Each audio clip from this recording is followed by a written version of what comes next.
Welcome to SoundLine Audiobooks. Sit back, relax, and let the story unfold. Today, we begin our journey with Harry Potter and the Philosopher's Stone. Enjoy the magic. Harry Potter and the Sorcerer's Stone. Chapter 1. The Boy Who Lived. Mr. and Mrs. Dursley, of number 4, Privet Drive, were proud to say that they were perfectly normal, thank you very much. They were the last people you'd expect to be involved in anything strange or mysterious, because they just didn't hold with such nonsense. Mr. Dursley was the director of a firm called Grunnings, which made drills. He was a big, beefy man with hardly any neck, although he did have a very large mustache. Mrs. Dursley was thin and blonde and had nearly twice the usual amount of neck, which came in very useful as she spent so much of her time craning over garden fences, spying on the neighbors. The Dursleys had a small son called Dudley, and in their opinion there was no finer boy anywhere. The Dursleys had everything they wanted, but they also had a secret, and their greatest fear was that somebody would discover it.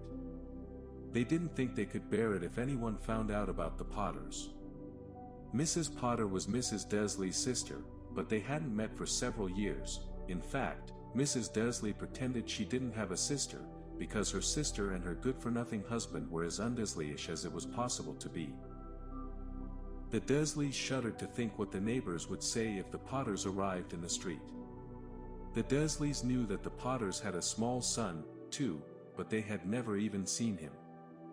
This boy was another good reason for keeping the Potters away. They didn't want Dudley mixing with a child like that. When Mr. and Mrs. Dursley woke up on the dull, gray Tuesday our story starts, there was nothing about the cloudy sky outside to suggest that strange and mysterious things would soon be happening all over the country. Mr. Dursley hummed as he picked out his most boring tie for work, and Mrs. Dursley gossiped away happily as she wrestled a screaming Dudley into his high chair. None of them noticed a large, tawny owl flutter past the window. At 8:30, Mr. Dursley picked up his briefcase, pecked Mrs. Dursley on the cheek, and tried to kiss Dudley goodbye but missed, because Dudley was now having a tantrum and throwing his cereal at the walls. "Little tyke," chortled Mr. Dursley as he left the house. He got into his car and backed out of number 4's drive. It was on the corner of the street that he noticed the first sign of something peculiar, a cat reading a map. For a second, Mr. Dursley didn't realize what he had seen. Then he jerked his head around to look again. There was a tabby cat standing on the corner of Privet Drive, but there wasn't a map in sight. What could he have been thinking of? It must have been a trick of the light. Mr. Dursley blinked and stared at the cat. It stared back. As Mr. Dursley drove around the corner and up the road, he watched the cat in his mirror. It was now reading the sign that said Privet Drive. No, looking at the sign, cats couldn't read maps or signs. Mr. Dursley gave himself a little shake and put the cat out of his mind. As he drove toward town, he thought of nothing except a large order of drills he was hoping to get that day. But on the edge of town, drills were driven out of his mind by something else. As he sat in the usual morning traffic jam, he couldn't help noticing that there seemed to be a lot of strangely dressed people about. People in cloaks. Mr. Dursley couldn't bear people who dressed in funny clothes. The get-ups you saw on young people. He supposed this was some stupid new fashion. He drummed his fingers on the steering wheel and his eyes fell on a huddle of these weirdos standing quite close by. They were whispering excitedly together. Mr. Dursley was enraged to see that a couple of them weren't young at all. Why, that man had to be older than he was, and wearing an emerald green cloak. The nerve of him! But then it struck Mr. Dursley that this was probably some silly stunt. These people were obviously collecting for something. Yes, that would be it. The traffic moved on, and a few minutes later, Mr. Dursley arrived in the Grunnings parking lot, his mind back on drills. Mr. Dursley always sat with his back to the window in his office on the 9th floor. If he hadn't, he might have found it harder to concentrate on drills that morning. He didn't see the owls swoop past in broad daylight, though people down in the street did. They pointed and gazed open-mouthed as owl after owl sped overhead. Most of them had never seen an owl even at nighttime. Mr. Dursley, however, had a perfectly normal, owl-free morning. He yelled at 5 different people. He made several important telephone calls and shouted a bit more. He was in a very good mood until lunchtime, when he thought he'd stretch his legs and walk across the road to buy himself a bun from the bakery. He'd forgotten all about the people in cloaks until he passed a group of them next to the baker's. He eyed them angrily as he passed. He didn't know why, but they made him uneasy. This bunch were whispering excitedly, too, and he couldn't see a single collecting tin. It was on his way back past them, clutching a large donut in a bag, that he caught a few words of what they were saying. The Potters, that's right, that's what I heard, yes, their son, Harry. Mr. Dursley stopped dead. Fear flooded him. He looked back at the whisperers as if he wanted to say something to them, but thought better of it. He dashed back across the road, hurried up to his office, snapped at his secretary not to disturb him, seized his telephone, and had almost finished dialing his home number when he changed his mind. He put the receiver back down and stroked his mustache, thinking, no, he was being stupid. Potter wasn't such an unusual name. He was sure there were lots of people called Potter who had a son called Harry. Come to think of it, he wasn't even sure his nephew was called Harry. He'd never even seen the boy. It might have been Harvey. Or Harold. There was no point in worrying Mrs. Dursley, she always got so upset at any mention of her sister. He didn't blame her, if he'd had a sister like that, but all the same, those people in cloaks.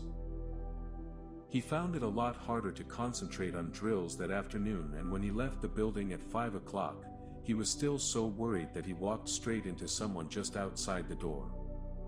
Sorry, he grunted, as the tiny old man stumbled and almost fell. It was a few seconds before Mr. Dursley realized that the man was wearing a violet cloak. He didn't seem at all upset at being almost knocked to the ground. On the contrary, his face split into a wide smile and he said in a squeaky voice that made passers-by stare, "Don't be sorry, my dear sir, for nothing could upset me today. Rejoice, for you know who has gone at last.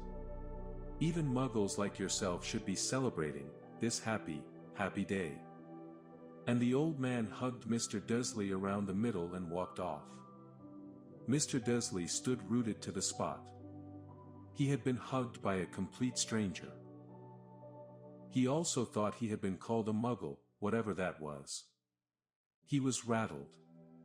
He hurried to his car and set off for home, hoping he was imagining things, which he had never hoped before, because he didn't approve of imagination. As he pulled into the driveway of number 4, the first thing he saw, and it didn't improve his mood, was the tabby cat he'd spotted that morning. It was now sitting on his garden wall. He was sure it was the same one. It had the same markings around its eyes. "Shoo," said Mr. Dursley loudly. The cat didn't move. It just gave him a stern look. Was this normal cat behavior? Mr. Dursley wondered. Trying to pull himself together, he let himself into the house. He was still determined not to mention anything to his wife. Mrs. Dursley had had a nice, normal day.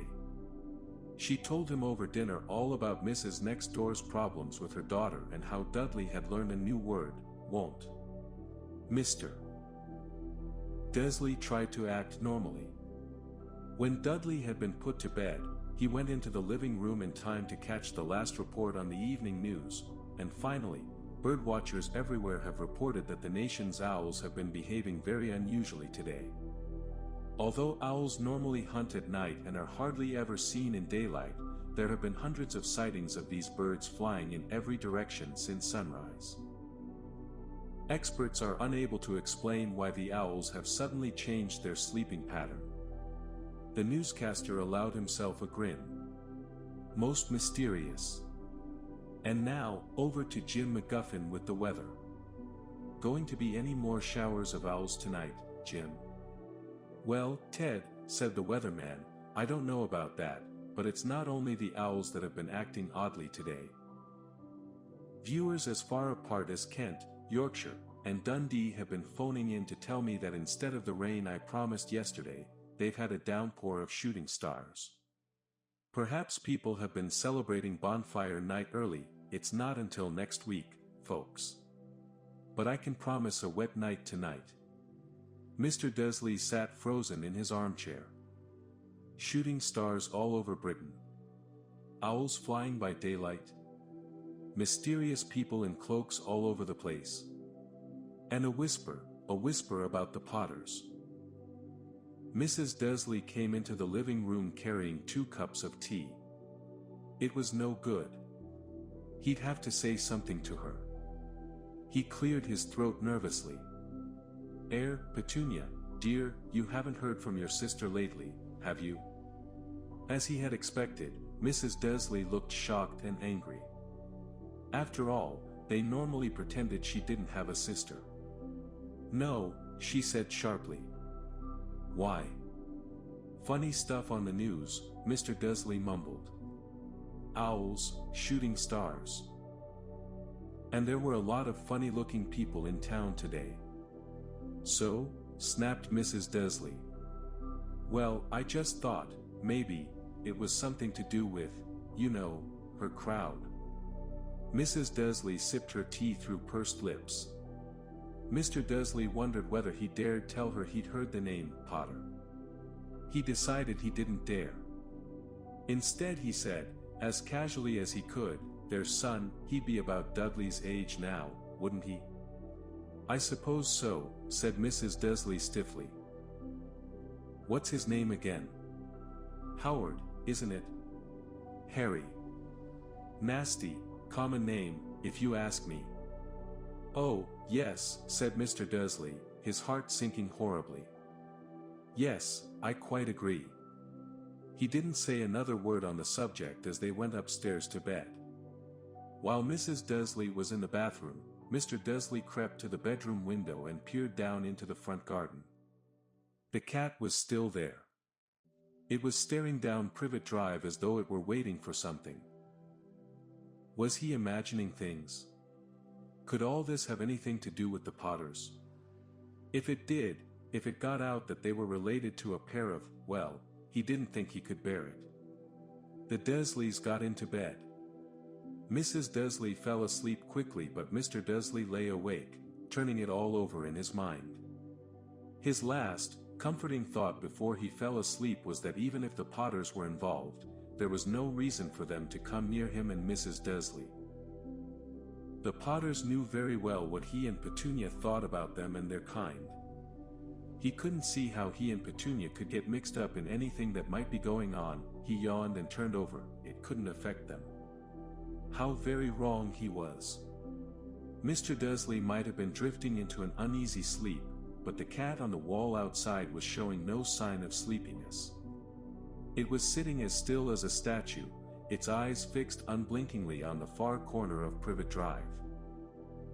It didn't so much as quiver when a car door slammed on the next street, nor when 2 owls swooped overhead. In fact, it was nearly midnight before the cat moved at all.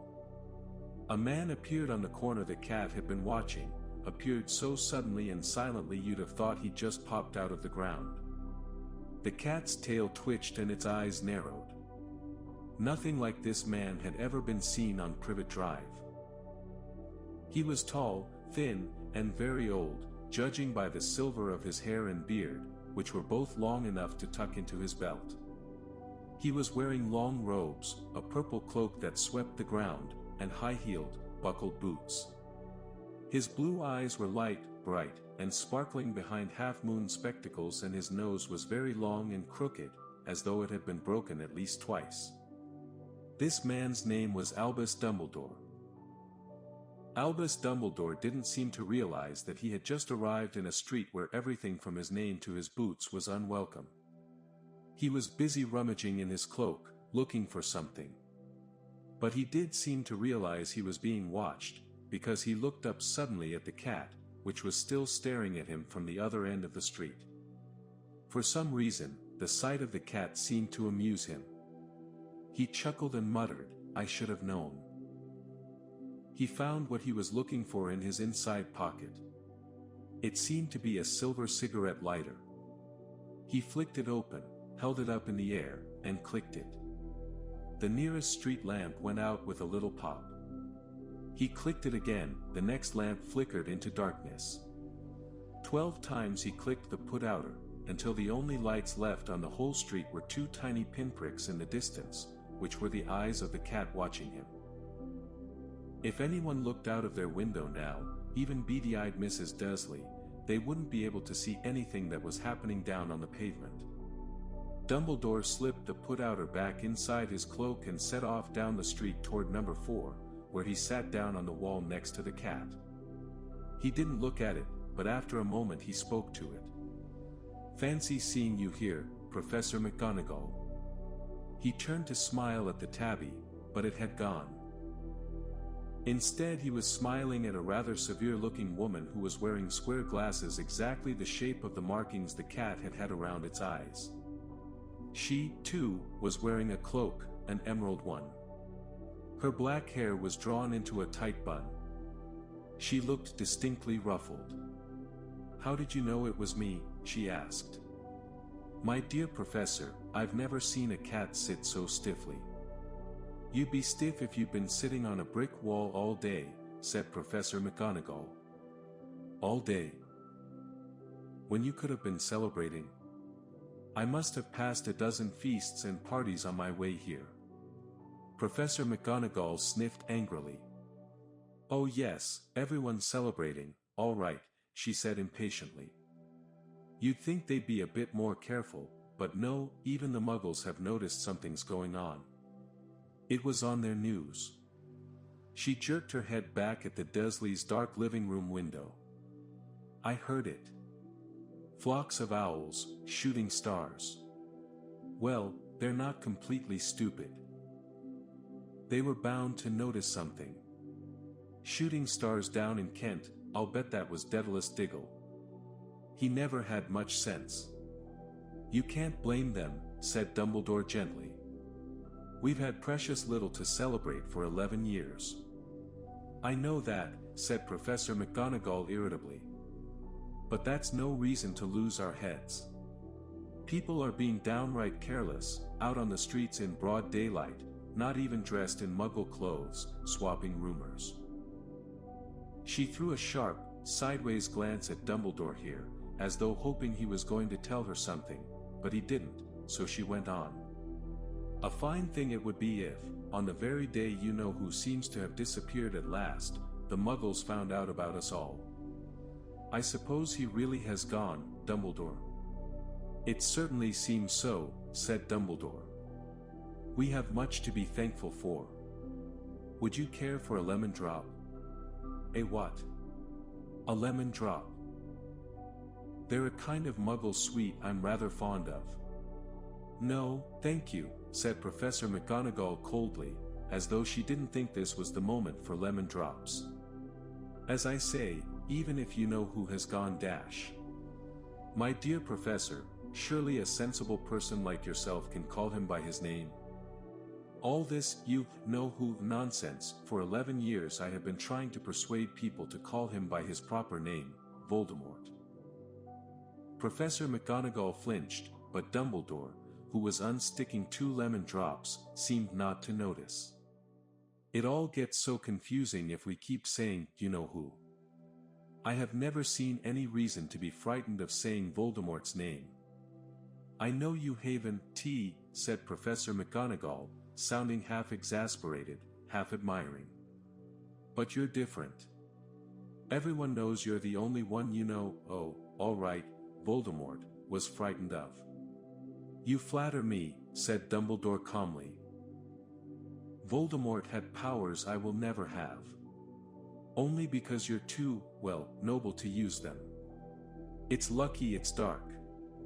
I haven't blushed so much since Madame Pomfrey told me she liked my new earmuffs. Professor McGonagall shot a sharp look at Dumbledore and said, "The owls are nothing next to the rumors that are flying around. You know what everyone's saying? About why he's disappeared. About what finally stopped him." It seemed that Professor McGonagall had reached the point she was most anxious to discuss, the real reason she had been waiting on a cold, hard wall all day, for neither as a cat nor as a woman had she fixed Dumbledore with such a piercing stare as she did now. It was plain that whatever everyone was saying, she was not going to believe it until Dumbledore told her it was true. Dumbledore, however, was choosing another lemon drop and did not answer. "What they're saying," she pressed on, "is that last night Voldemort turned up in Godric's Hollow. He went to find the Potters. The rumor is that Lily and James Potter that they're dead." Dumbledore bowed his head. Professor McGonagall gasped. "Lily and James. I can't believe it. I didn't want to believe it. Oh, Albus." Dumbledore reached out and patted her on the shoulder. I know, he said heavily. Professor McGonagall's voice trembled as she went on. "That's not all. They're saying he tried to kill the Potter's son, Harry. But he couldn't. He couldn't kill that little boy. No one knows why, or how, but they're saying that when he couldn't kill Harry Potter, Voldemort's power somehow broke, and that's why he's gone." Dumbledore nodded glumly. It's true," faltered Professor McGonagall. "After all he's done, all the people he's killed. He couldn't kill a little boy. It's just astounding, of all the things to stop him, but how in the name of heaven did Harry survive?" "We can only guess," said Dumbledore. "We may never know." Professor McGonagall pulled out a lace handkerchief and dabbed at her eyes beneath her spectacles. Dumbledore gave a great sniff as he took a golden watch from his pocket and examined it. It was a very odd watch. It had 12 hands but no numbers. Instead, little planets were moving around the edge. It must have made sense to Dumbledore, though, because he put it back in his pocket and said, "Hagrid's late. I suppose it was he who told you I'd be here, by the way." "Yes," said Professor McGonagall. "And I don't suppose you're going to tell me why you're here, of all places." "I've come to bring Harry to his aunt and uncle. They're the only family he has left now." You can't mean the people who live here?" cried Professor McGonagall, jumping to her feet and pointing at number 4. "Dumbledore, you can't. I've been watching them all day. You couldn't find two people who are less like us. And they've got this son, I saw him kicking his mother all the way up the street, screaming for sweets. Harry Potter come and live here. It's the best place for him," said Dumbledore firmly. "His aunt and uncle will be able to explain everything to him when he's older. I've written them a letter." "A letter," repeated Professor McGonagall faintly, sitting back down on the wall. "Really, Dumbledore, you think you can explain all this in a letter? These people will never understand him. He'll be famous, a legend. I wouldn't be surprised if today was known as Harry Potter Day in the future. There will be books written about Harry, every child in our world will know his name." "Exactly," said Dumbledore, looking very seriously over the top of his half-moon glasses. "It would be enough to turn any boy's head. Famous before he can walk and talk. Famous for something he won't even remember. Kara, you see how much better off he'll be, growing up away from all that until he's ready to take it." Professor McGonagall opened her mouth, changed her mind, swallowed, and then said, Yes, you're right, of course. But how is the boy getting here, Dumbledore?" She eyed his cloak suddenly as though she thought he might be hiding Harry underneath it. Hagrid's bringing him. You think it wise to trust Hagrid with something as important as this? I would trust Hagrid with my life, said Dumbledore. I'm not saying his heart isn't in the right place, said Professor McGonagall grudgingly, but you can't pretend he's not careless. He does tend to. What was that? A low rumbling sound had broken the silence around them. It grew steadily louder as they looked up and down the street for some sign of a headlight. It swelled to a roar as they both looked up at the sky, and a huge motorcycle fell out of the air and landed on the road in front of them. If the motorcycle was huge, it was nothing to the man sitting astride it. He was almost twice as tall as a normal man and at least 5 times as wide. He looked simply too big to be allowed, and so wild. Long tangles of bushy black hair and beard hid most of his face. He had hands the size of trash can lids, and his feet in their leather boots were like baby dolphins. In his vast, muscular arms he was holding a bundle of blankets. Hagrid, said Dumbledore, sounding relieved. At last. And where did you get that motorcycle? Borrowed it, Professor Dumbledore. Sit, said the giant, climbing carefully off the motorcycle as he spoke. Young Sirius Black lent it to me. I've got him, sir. No problems, were there? No, sir, house was almost destroyed, but I got him out all right before the muggles started swarming around. He fell asleep as we was flying over Bristol. Dumbledore and Professor McGonagall bent forward over the bundle of blankets. Inside, just visible, was a baby boy, fast asleep. Under a tuft of jet-black hair over his forehead they could see a curiously shaped cut, like a bolt of lightning. Is that where Dash? Whispered Professor McGonagall. Yes, said Dumbledore. He'll have that scar forever. Couldn't you do something about it, Dumbledore? Even if I could, I wouldn't. Scars can come in handy. I have one myself above my left knee that is a perfect map of the London Underground. Well, give him here, Hagrid, we'd better get this over with. Dumbledore took Harry in his arms and turned toward the Dursleys' house. Could I say goodbye to him, sir? Asked Hagrid. He bent his great, shaggy head over Harry and gave him what must have been a very scratchy, whiskery kiss. Then, suddenly, Hagrid let out a howl like a wounded dog. Shoo, hissed Professor McGonagall, you'll wake the muggles.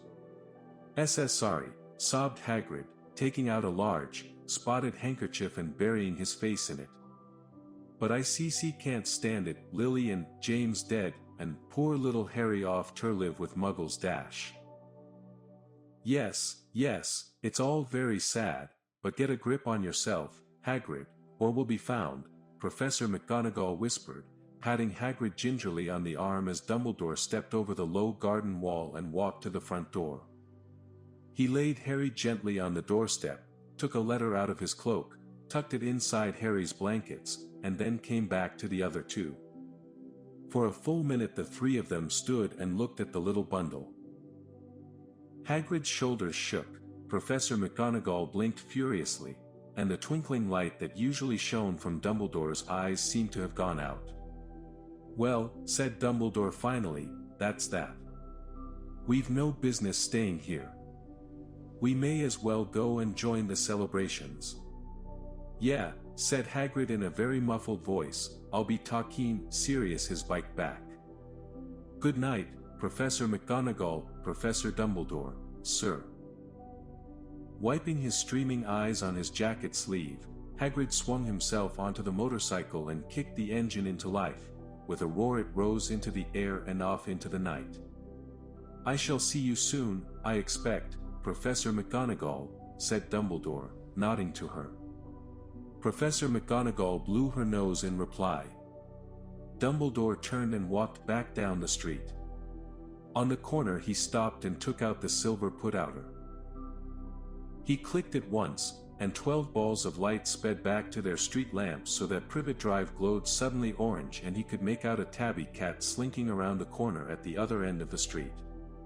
He could just see the bundle of blankets on the step of number 4. "Good luck, Harry," he murmured. He turned on his heel and with a swish of his cloak, he was gone. A breeze ruffled the neat hedges of Privet Drive, which lay silent and tidy under the inky sky, the very last place you would expect astonishing things to happen. Harry Potter rolled over inside his blankets without waking up. One small hand closed on the letter beside him and he slept on, not knowing he was special, not knowing he was famous, not knowing he would be woken in a few hours' time by Mrs. Dursley's scream as she opened the front door to put out the milk bottles, nor that he would spend the next few weeks being prodded and pinched by his cousin Dudley. He couldn't know that at this very moment, people meeting in secret all over the country were holding up their glasses and saying in hushed voices, "To Harry Potter, the boy who lived." Chapter 2. The Vanishing Glass. Nearly 10 years had passed since the Dursleys had woken up to find their nephew on the front step, but Privet Drive had hardly changed at all. The sun rose on the same tidy front gardens and lit up the brass number 4 on the Dursleys' front door. It crept into their living room, which was almost exactly the same as it had been on the night when Mr. Dursley had seen that fateful news report about the owls. Only the photographs on the mantelpiece really showed how much time had passed. 10 years ago, there had been lots of pictures of what looked like a large pink beach ball wearing different colored bonnets, but Dudley Dursley was no longer a baby, and now the photographs showed a large blonde boy riding his first bicycle, on a carousel at the fair, playing a computer game with his father, being hugged and kissed by his mother. The room held no sign at all that another boy lived in the house, too. Yet Harry Potter was still there, asleep at the moment, but not for long. His Aunt Petunia was awake and it was her shrill voice that made the first noise of the day. "Up! Get up! Now!" Harry woke with a start. His aunt rapped on the door again. "Up!" she screeched. Harry heard her walking toward the kitchen and then the sound of the frying pan being put on the stove. He rolled onto his back and tried to remember the dream he had been having. It had been a good one. There had been a flying motorcycle in it. He had a funny feeling he'd had the same dream before. His aunt was back outside the door. "Are you up yet?" she demanded. "Nearly," said Harry. "Well, get a move on, I want you to look after the bacon. And don't you dare let it burn, I want everything perfect on Duddy's birthday." Harry groaned. "What did you say?" His aunt snapped through the door. "Nothing, nothing. Dudley's birthday, how could he have forgotten?" Harry got slowly out of bed and started looking for socks. He found a pair under his bed and, after pulling a spider off one of them, put them on. Harry was used to spiders, because the cupboard under the stairs was full of them, and that was where he slept. When he was dressed he went down the hall into the kitchen. The table was almost hidden beneath all Dudley's birthday presents. It looked as though Dudley had gotten the new computer he wanted, not to mention the second television and the racing bike. Exactly why Dudley wanted a racing bike was a mystery to Harry, as Dudley was very fat and hated exercise, unless of course it involved punching somebody. Dudley's favorite punching bag was Harry, but he couldn't often catch him. Harry didn't look it, but he was very fast. Perhaps it had something to do with living in a dark cupboard, but Harry had always been small and skinny for his age. He looked even smaller and skinnier than he really was because all he had to wear were old clothes of Dudley's, and Dudley was about 4 times bigger than he was. Harry had a thin face, knobbly knees, black hair, and bright green eyes. He wore round glasses held together with a lot of Scotch tape because of all the times Dudley had punched him on the nose. The only thing Harry liked about his own appearance was a very thin scar on his forehead that was shaped like a bolt of lightning. He had had it as long as he could remember, and the first question he could ever remember asking his Aunt Petunia was how he had gotten it. "In the car crash when your parents died," she had said. "And don't ask questions. Don't ask questions," that was the first rule for a quiet life with the Dursleys. Uncle Vernon entered the kitchen as Harry was turning over the bacon. "Comb your hair," he barked, by way of a morning greeting. About once a week, Uncle Vernon looked over the top of his newspaper and shouted that Harry needed a haircut. Harry must have had more haircuts than the rest of the boys in his class put together, but it made no difference, his hair simply grew that way, all over the place. Harry was frying eggs by the time Dudley arrived in the kitchen with his mother. Dudley looked a lot like Uncle Vernon. He had a large pink face, not much neck, small, watery blue eyes, and thick blonde hair that lay smoothly on his thick, fat head. Aunt Petunia often said that Dudley looked like a baby angel. Harry often said that Dudley looked like a pig in a wig. Harry put the plates of egg and bacon on the table, which was difficult as there wasn't much room. Dudley, meanwhile, was counting his presents. His face fell. 36, he said, looking up at his mother and father. "That's 2 less than last year. Darling, you haven't counted Auntie Marge's present. See, it's here under this big one from Mommy and Daddy." "All right, 37 then," said Dudley, going red in the face. Harry, who could see a huge Dudley tantrum coming on, began wolfing down his bacon as fast as possible in case Dudley turned the table over. Aunt Petunia obviously scented danger, too, because she said quickly, "And we'll buy you another 2 presents while we're out today. How's that, Hopkin? 2 more presents. Is that all right?" Dudley thought for a moment. It looked like hard work. Finally he said slowly, "So I'll have 30. 39, sweetums," said Aunt Petunia. "Oh." Dudley sat down heavily and grabbed the nearest parcel. "All right then." Uncle Vernon chuckled. "Little Tyke wants his money's worth, just like his father. Atta boy, Dudley." He ruffled Dudley's hair. At that moment the telephone rang and Aunt Petunia went to answer it while Harry and Uncle Vernon watched Dudley unwrap the racing bike, a video camera, a remote control airplane, 16 new computer games, and a VCR. He was ripping the paper off a gold wristwatch when Aunt Petunia came back from the telephone looking both angry and worried. "Bad news, Vernon," she said. "Mrs. Fig's broken her leg. She can't take him." She jerked her head in Harry's direction. Dudley's mouth fell open in horror, but Harry's heart gave a leap. Every year on Dudley's birthday, his parents took him and a friend out for the day, to adventure parks, hamburger restaurants, or the movies. Every year, Harry was left behind with Mrs. Fig, a mad old lady who lived 2 streets away. Harry hated it there.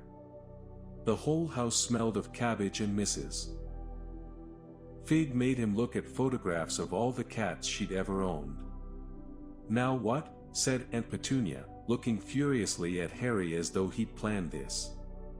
Harry knew he ought to feel sorry that Mrs. Fig had broken her leg, but it wasn't easy when he reminded himself it would be a whole year before he had to look at Tibbles, Snowy, Mr. Paws, and Tufty again. "We could phone Marge," Uncle Vernon suggested. "Don't be silly, Vernon, she hates the boy." The Dursleys often spoke about Harry like this, as though he wasn't there, or rather, as though he was something very nasty that couldn't understand them, like a slug. "What about what's-her-name, your friend Yvonne?" "On vacation in Majorca," snapped Aunt Petunia. "You could just leave me here," Harry put in hopefully.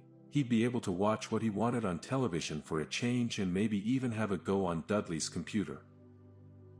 Aunt Petunia looked as though she'd just swallowed a lemon. "And come back and find the house in ruins," she snarled. "I won't blow up the house," said Harry, but they weren't listening. "I suppose we could take him to the zoo," said Aunt Petunia slowly. "And leave him in the car. That car's new, he's not sitting in it alone." Dudley began to cry loudly. In fact, he wasn't really crying, it had been years since he'd really cried. But he knew that if he screwed up his face and wailed, his mother would give him anything he wanted.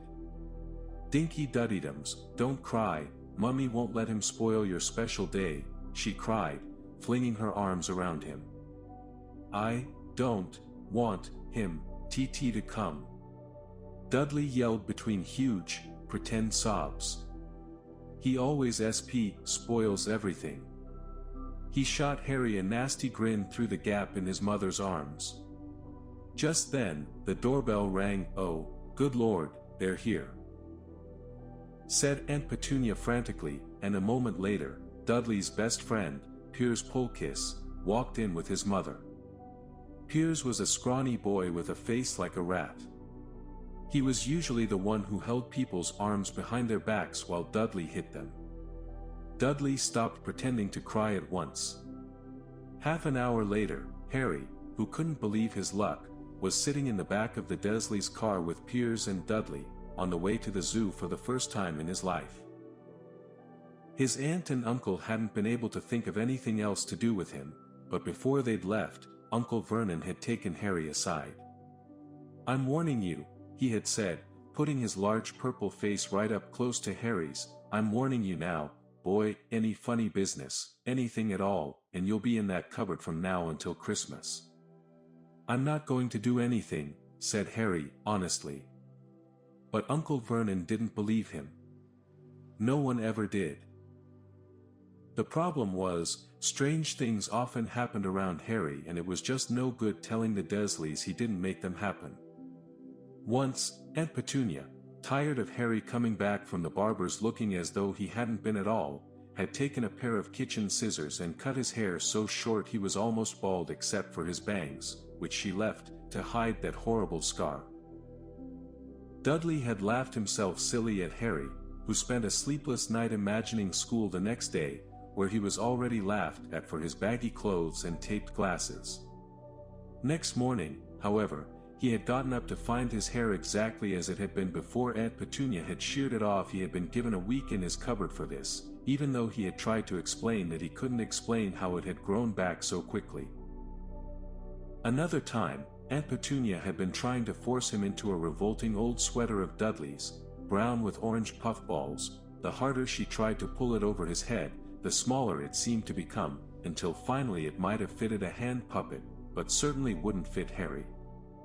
Aunt Petunia had decided it must have shrunk in the wash and, to his great relief, Harry wasn't punished. On the other hand, he'd gotten into terrible trouble for being found on the roof of the school kitchens. Dudley's gang had been chasing him as usual when, as much to Harry's surprise as anyone else's, there he was sitting on the chimney. The Dursleys had received a very angry letter from Harry's headmistress telling them Harry had been climbing school buildings. But all he'd tried to do, as he shouted at Uncle Vernon through the locked door of his cupboard, was jump behind the big trash cans outside the kitchen doors. Harry supposed that the wind must have caught him in mid-jump. But today, nothing was going to go wrong.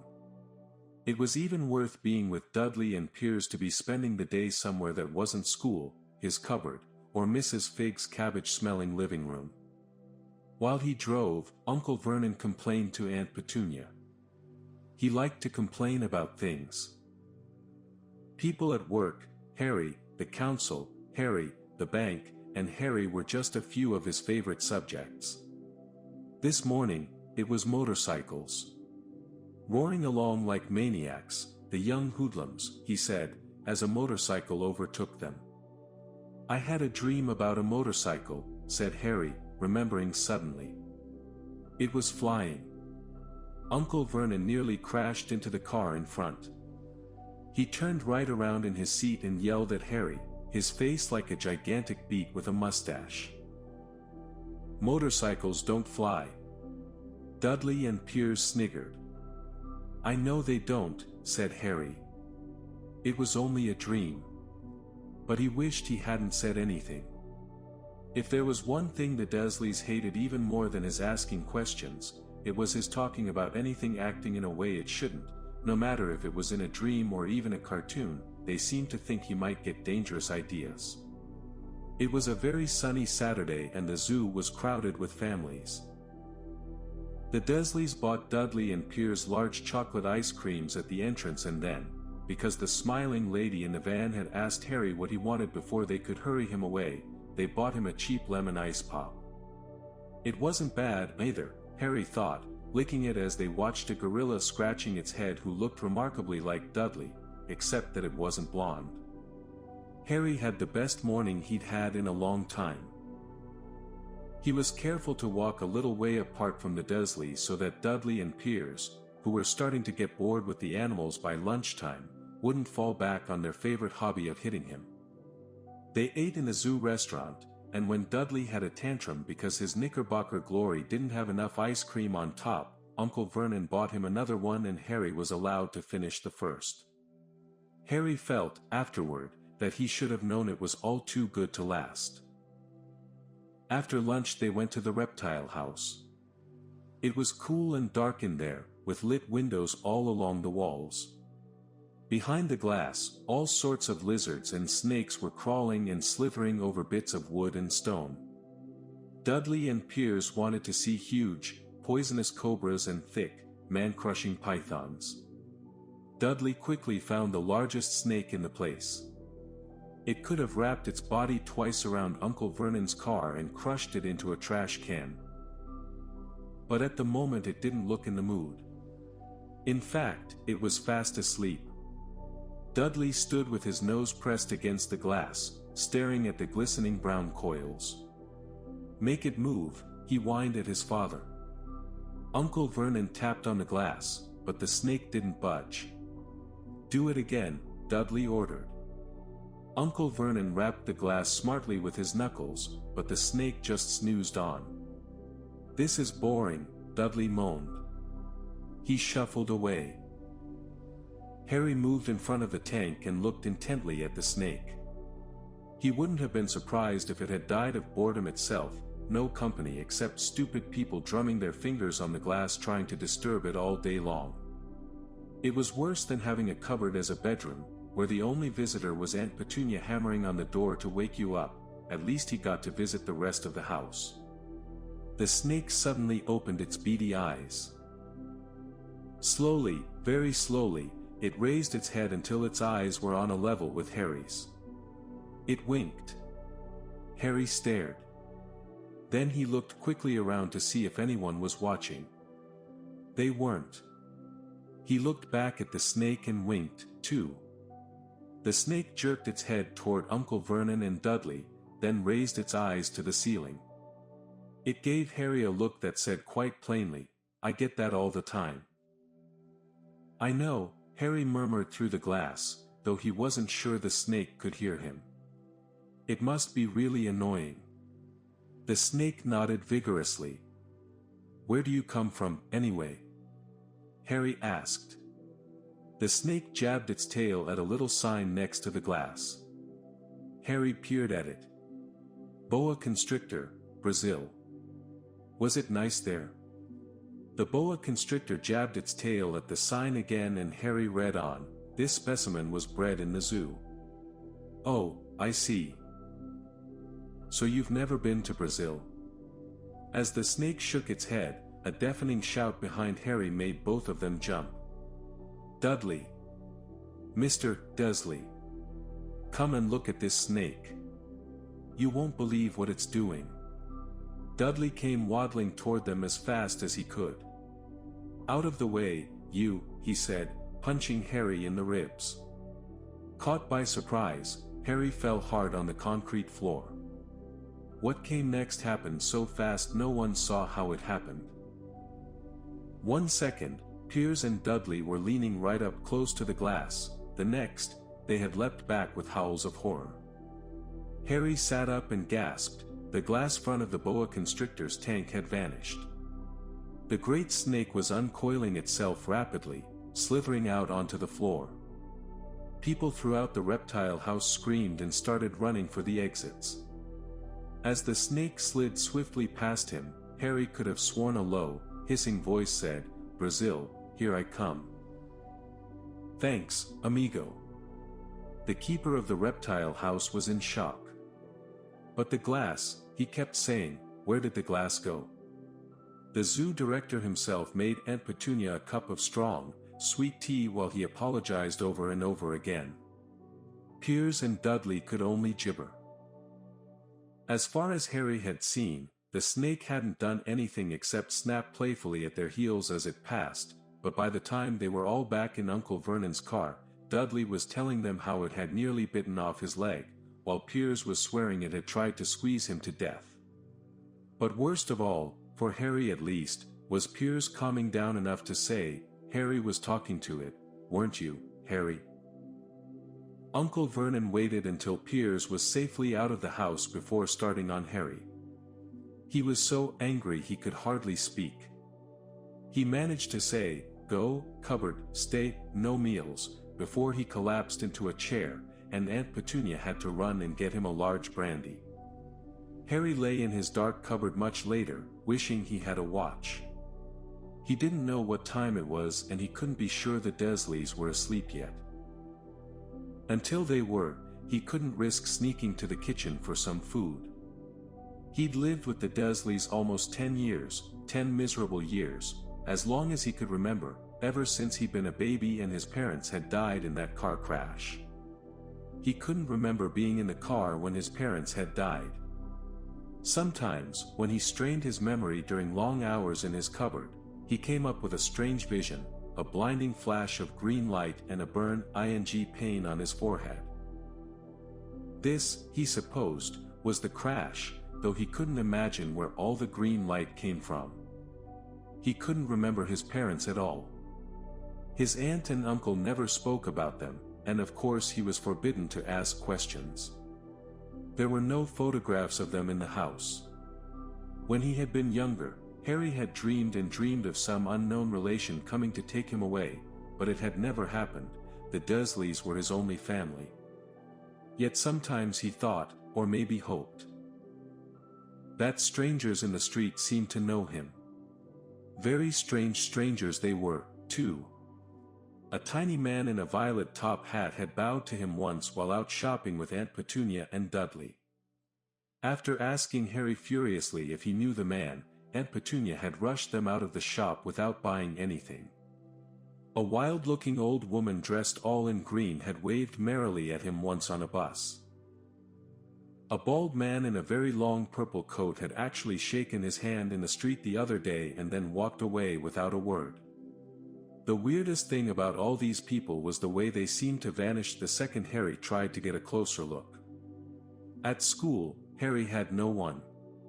Everybody knew that Dudley's gang hated that odd Harry Potter in his baggy old clothes and broken glasses, and nobody liked to disagree with Dudley's gang. Chapter 3. The Letters from No One. The escape of the Brazilian boa constrictor earned Harry his longest ever punishment.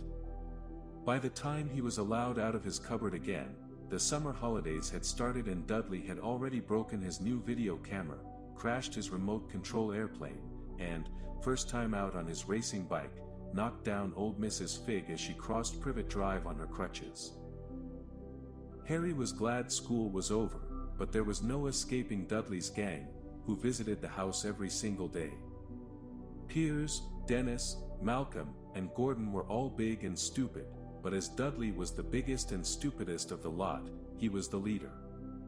The rest of them were all quite happy to join in Dudley's favorite sport, Harry hunting. This was why Harry spent as much time as possible out of the house, wandering around and thinking about the end of the holidays, where he could see a tiny ray of hope. When September came, he would be going off to secondary school and, for the first time in his life, he wouldn't be with Dudley. Dudley had been accepted at Uncle Vernon's old private school, Smeltings. Piers Polkiss was going there too. Harry, on the other hand, was going to Stonewall High, the local public school. Dudley thought this was very funny. They stuffed people's heads down the toilet the first day at Stonewall. He told Harry. Want to come upstairs and practice?" "No, thanks," said Harry. The poor toilets never had anything as horrible as your head down it, it might be sick. Then he ran, before Dudley could work out what he'd said. One day in July, Aunt Petunia took Dudley to London to buy his Smeltings uniform, leaving Harry at Mrs. Figg's. Mrs. Figg wasn't as bad as usual. It turned out she'd broken her leg tripping over one of her cats, and she didn't seem quite as fond of them as before. She let Harry watch television and gave him a bit of chocolate cake that tasted as though she'd had it for several years. That evening, Dudley paraded around the living room for the family in his brand new uniform. Smeltings boys wore maroon tailcoats, orange knickerbockers, and flat straw hats called boaters. They also carried knobless sticks, used for hitting each other while the teachers weren't looking. This was supposed to be good training for later life. As he looked at Dudley in his new knickerbockers, Uncle Vernon said gruffly that it was the proudest moment of his life. Aunt Petunia burst into tears and said she couldn't believe it was her ickle Dudleykins, he looked so handsome and grown up. Harry didn't trust himself to speak. He thought 2 of his ribs might already have cracked from trying not to laugh. There was a horrible smell in the kitchen the next morning when Harry went in for breakfast.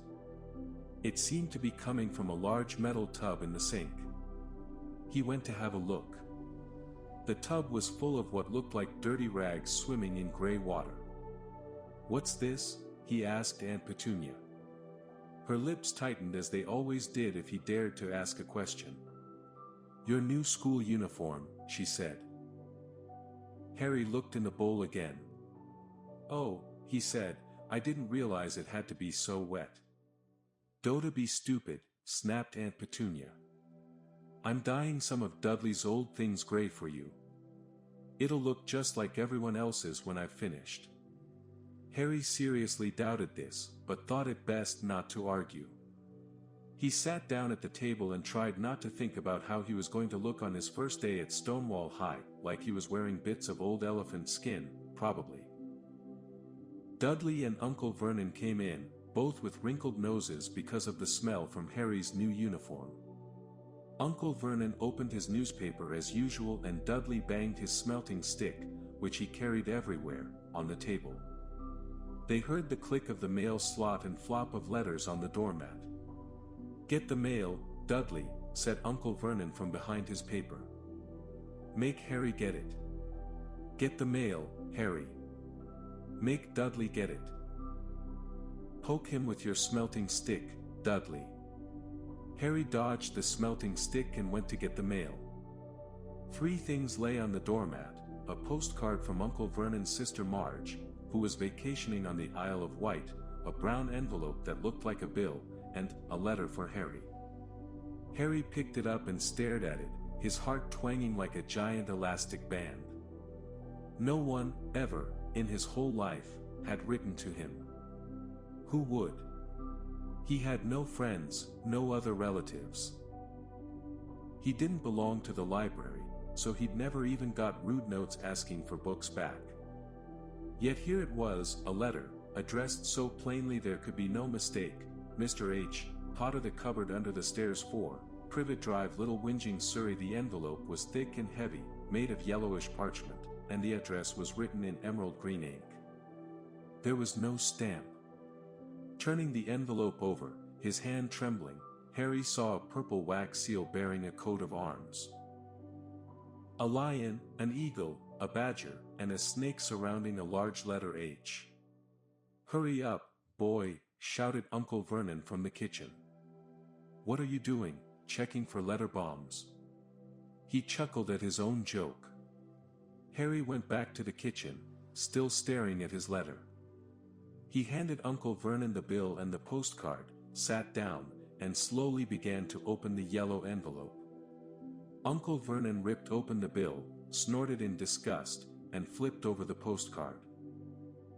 "Marge is ill," he informed Aunt Petunia. "Ate a funny whelk. Dad," said Dudley suddenly. "Dad," Harry's got something. Harry was on the point of unfolding his letter, which was written on the same heavy parchment as the envelope, when it was jerked sharply out of his hand by Uncle Vernon. "That's mine," said Harry, trying to snatch it back. "Who'd be writing to you?" sneered Uncle Vernon, shaking the letter open with one hand and glancing at it. His face went from red to green faster than a set of traffic lights. And it didn't stop there. Within seconds it was the grayish-white of old porridge. "P.P. Petunia," he gasped. Dudley tried to grab the letter to read it, but Uncle Vernon held it high out of his reach. Aunt Petunia took it curiously and read the first line. For a moment it looked as though she might faint. She clutched her throat and made a choking noise. "Vernon! Oh my goodness, Vernon!" They stared at each other, seeming to have forgotten that Harry and Dudley were still in the room. Dudley wasn't used to being ignored. He gave his father a sharp tap on the head with his smelting stick. "I want to read that letter," he said loudly. "Want to read it," said Harry furiously, "as it's mine."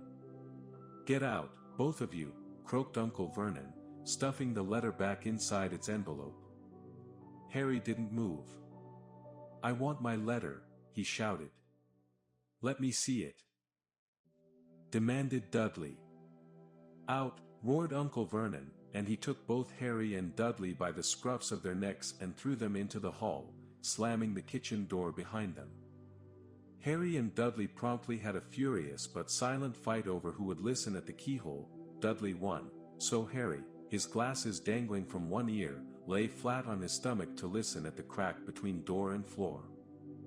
"Vernon," Aunt Petunia was saying in a quivering voice, "look at the address. How could they possibly know where he sleeps? You don't think they're watching the house?" "Watching, spying, might be following us," muttered Uncle Vernon wildly. "But what should we do, Vernon? Should we write back? Tell them we don't want?" Harry could see Uncle Vernon's shiny black shoes pacing up and down the kitchen. "No," he said finally. "No, we'll ignore it. If they don't get an answer." "Yes, that's best, we won't do anything." "But I'm not having one in the house, Petunia. Didn't we swear when we took him and we'd stamp out that dangerous nonsense?" That evening when he got back from work, Uncle Vernon did something he'd never done before. He visited Harry in his cupboard. "Where's my letter?" said Harry, the moment Uncle Vernon had squeezed through the door. "Who's writing to me?" "No one. It was addressed to you by mistake," said Uncle Vernon shortly. "I have burned it." "It was not a mistake," said Harry angrily, "it had my cupboard on it." "Silence!" yelled Uncle Vernon, and a couple of spiders fell from the ceiling.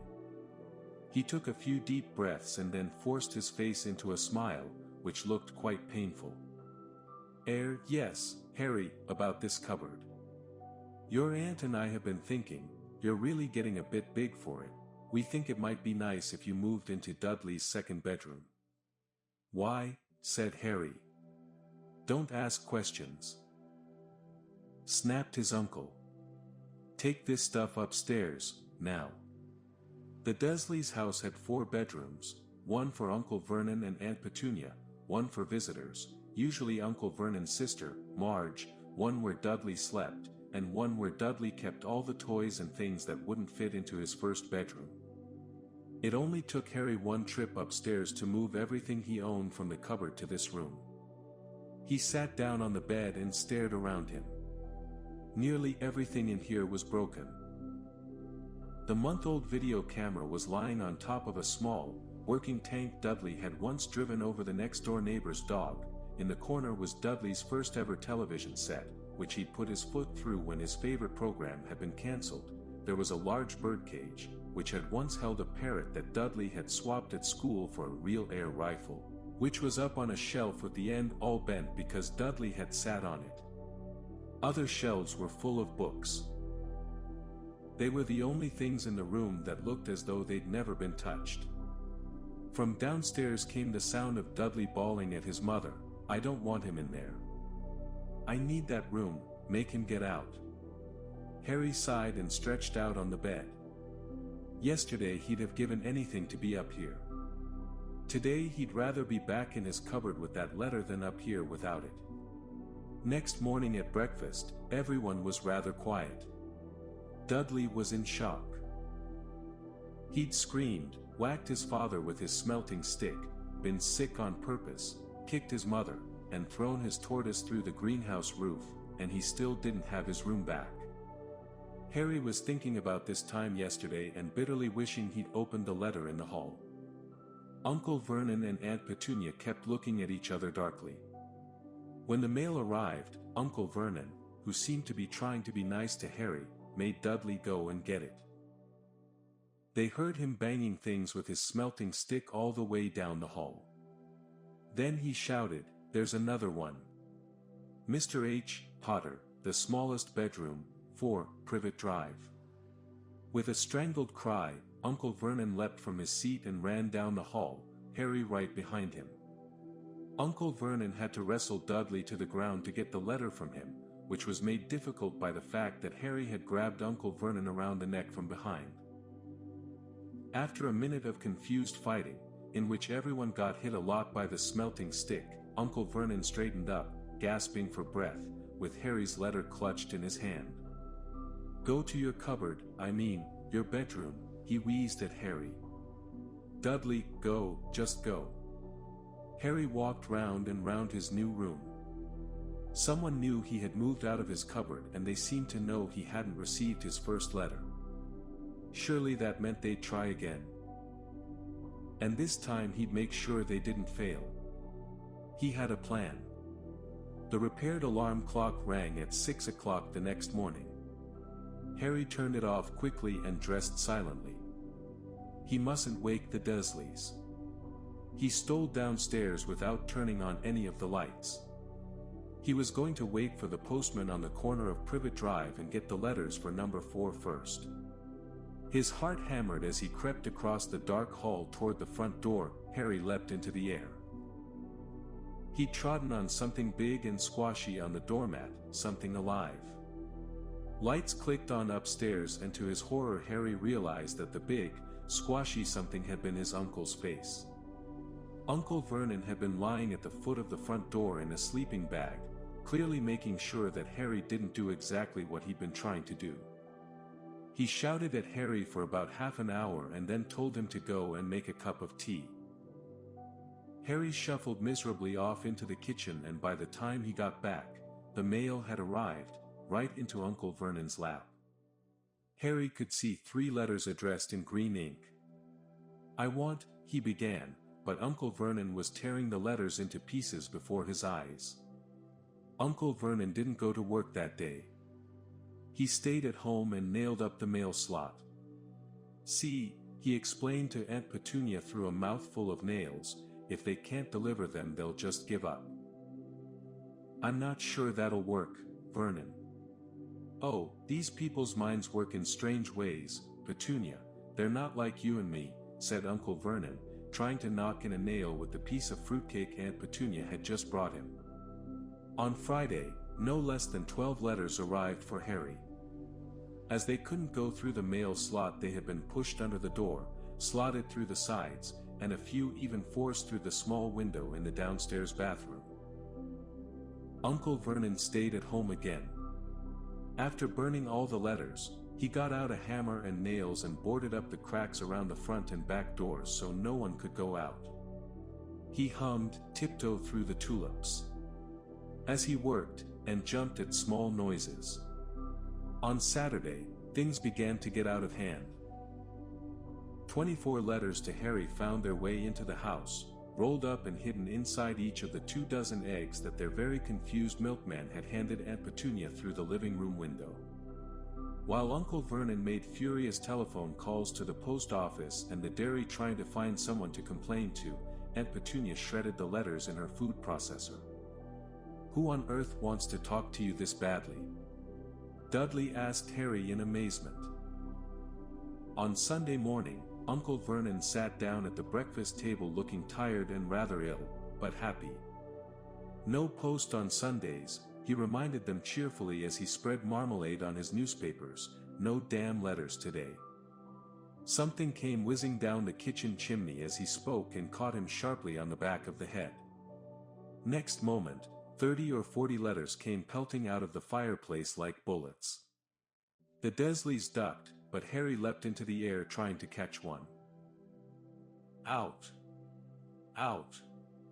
Uncle Vernon seized Harry around the waist and threw him into the hall. When Aunt Petunia and Dudley had run out with their arms over their faces, Uncle Vernon slammed the door shut. They could hear the letters still streaming into the room, bouncing off the walls and floor. "That does it," said Uncle Vernon, trying to speak calmly but pulling great tufts out of his mustache at the same time. "I want you all back here in 5 minutes ready to leave. We're going away. Just pack some clothes. No arguments." He looked so dangerous with half his mustache missing that no one dared argue. 10 minutes later they had wrenched their way through the boarded-up doors and were in the car, speeding toward the highway. Dudley was sniffling in the back seat. His father had hit him round the head for holding them up while he tried to pack his television, VCR, and computer in his sports bag. They drove. And they drove. Even Aunt Petunia didn't dare ask where they were going. Every now and then Uncle Vernon would take a sharp turn and drive in the opposite direction for a while. "Shake 'em off, shake 'em off," he would mutter whenever he did this.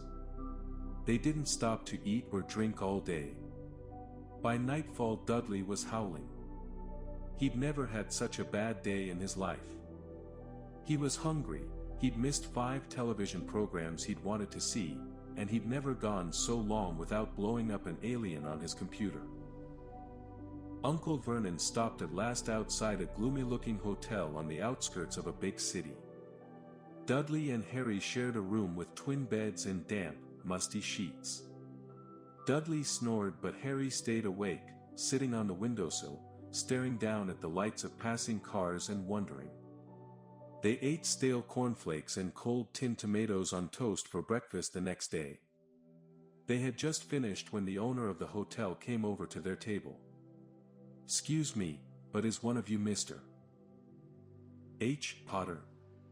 Only I got about 100 of these at the front desk." She held up a letter so they could read the green ink address. "Mr. H. Potter, room 17, Railview Hotel, Cokeworth." Harry made a grab for the letter but Uncle Vernon knocked his hand out of the way. The woman stared. "I'll take them," said Uncle Vernon, standing up quickly and following her from the dining room. "Wouldn't it be better just to go home, dear?" Aunt Petunia suggested timidly, hours later, but Uncle Vernon didn't seem to hear her. Exactly what he was looking for, none of them knew.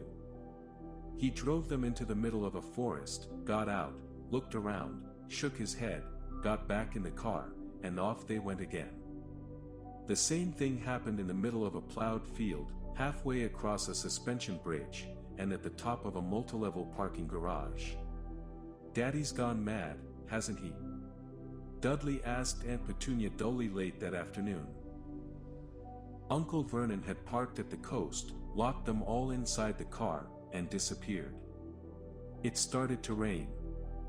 Great drops beat on the roof of the car. Dudley sniveled. "It's Monday," he told his mother. "The great Umberto's on tonight. I want to stay somewhere with a television." Monday. This reminded Harry of something. If it was Monday, and you could usually count on Dudley to know the days of the week, because of television, then tomorrow, Tuesday, was Harry's 11th birthday.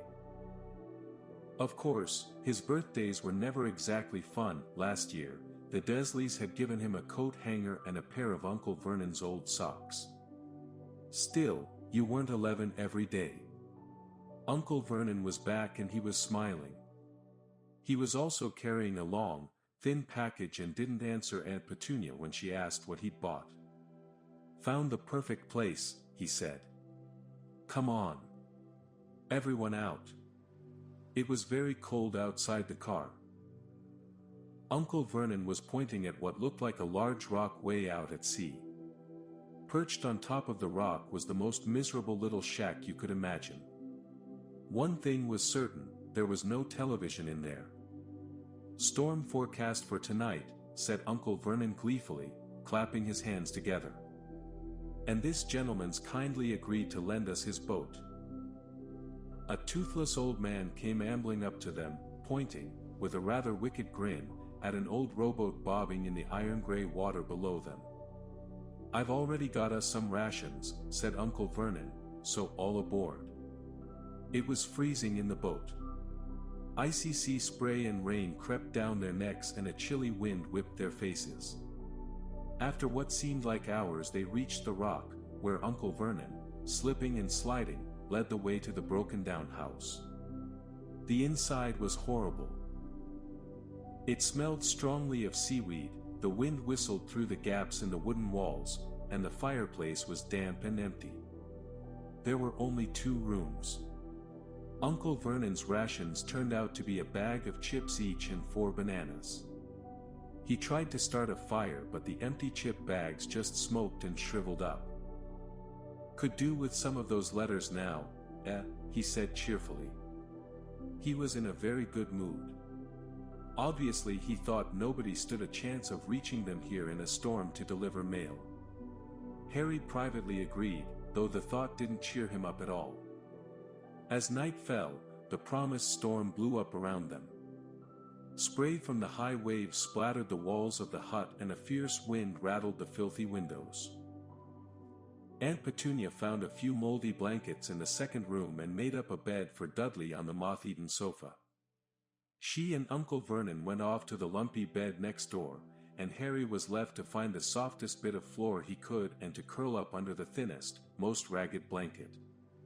The storm raged more and more ferociously as the night went on. Harry couldn't sleep. He shivered and turned over, trying to get comfortable, his stomach rumbling with hunger. Dudley's snores were drowned by the low rolls of thunder that started near midnight. The lighted dial of Dudley's watch, which was dangling over the edge of the sofa on his fat wrist, told Harry he'd be 11 in 10 minutes' time. He lay and watched his birthday tick nearer, wondering if the Dursleys would remember at all, wondering where the letter writer was now. 5 minutes to go. Harry heard something creak outside. He hoped the roof wasn't going to fall in, although he might be warmer if it did. 4 minutes to go. Maybe the house in Privet Drive would be so full of letters when they got back that he'd be able to steal one somehow. 3 minutes to go. Was that the sea, slapping hard on the rock like that? And, 2 minutes to go, what was that funny crunching noise? Was the rock crumbling into the sea? 1 minute to go and he'd be 11. 30 seconds, 20, 10, 9. Maybe he'd wake Dudley up, just to annoy him. 3, 2, 1. Boom. The whole shack shivered and Harry sat bolt upright, staring at the door. Someone was outside, knocking to come in.